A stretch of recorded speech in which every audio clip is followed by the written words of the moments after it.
George Beebe, Director of Grand Strategy at the Quincy Institute. He has an op-ed out in the American Conservative called The Senate's Tulsi Gabbard Test, and he's up late with me tonight here on the Final Five once again. George, welcome back to the show. It's good to see you again. Thank you. Why is this choice? Why has it proven so controversial? Here's a woman who was a congresswoman. She's a military veteran. But why has there been a lot of speculation and back and forth over this pick? Well, I think the biggest reason is because she has challenged conventional wisdom in Washington. She has said that perhaps the national security state's emperor, so to speak, has no clothes, and we need to question its judgments a little bit more skeptically. And she's part of a generation that went overseas, fought in the global war on terror, went to Iraq, went to other places, and saw firsthand the consequences of failure. The consequences of regime change operations that did not produce positive results for the United States. And she, like a lot of her colleagues, have said, you know, what lesson should we be learning from all of this? And I don't think the Washington foreign policy establishment wants to be questioned that way.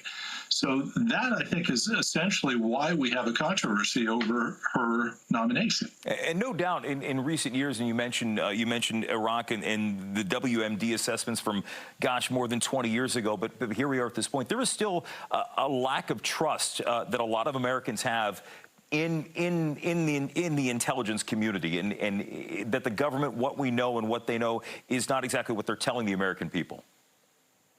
Well, I think that's right. I think there's a perception, and it's not inaccurate, that the intelligence community has become too politicized, that they've played favorites in electoral politics, that they've trampled on civil liberties of American citizens, engaging in data collection that's quite intrusive domestically.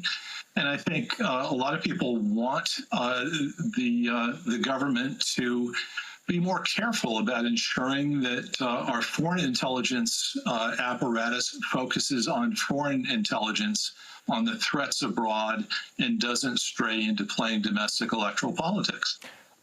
As we know, George, for a long while, and during the 2020 campaign, when Congresswoman Gabbard ran for president, it came up in one of the debates that it's believed that she was perhaps too cozy, or at least too interested in having conversations with the likes of Bashar al-Assad in Syria. That maybe she was too cozy with some of these names that would otherwise be considered adversaries of the United States. Do those hold water now in this context?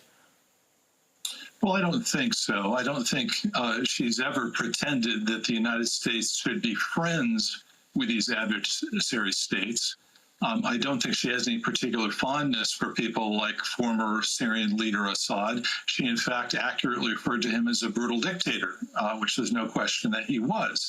I think her point is that the United States needs to, A, understand these countries and these leaders, otherwise we can't deal with them effectively, and B, we have to engage in diplomacy. That means we do have to talk to our adversaries. We can't simply overthrow them and defeat them, particularly not states like Russia that have large nuclear arsenals. And that should not be a controversial point here in Washington. We do have to engage in diplomacy. When you look at some of the qualities that a director of national intelligence brings to the job, and to be fair, this is not a job that has been around for a long time. It was put into effect not too long after the 9/11 attacks. But when you look at what the Senate's going to do, when they go through this confirmation process, we know the hearings can be contentious. Sometimes it's a matter of senators getting the face time. But what's more important is asking the right questions and knowing the right qualities. What should they be looking for when they speak with Congresswoman Gabbard in her hearing? Well, I think they do need to ask about these points of controversy, hear from her views on the intelligence community, its strengths and weaknesses, how its analytic production, its collection ought to be handled. They ought to hear about her relationship with the president, because one of the things that the director of national intelligence needs to be able to do is to provide hard truths to the president of the United States.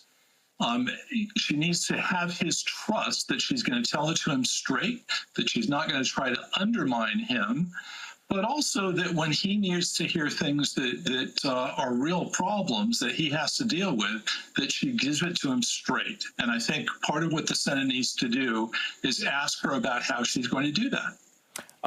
The article that George wrote in the American Conservative is called The Senate's Tulsi Gabbard Test. We're going to follow this as she goes before the Senate very soon. But, George, thanks for the insight on this one tonight. We appreciate it. You're welcome. Thank you. And the Final Five is back after this.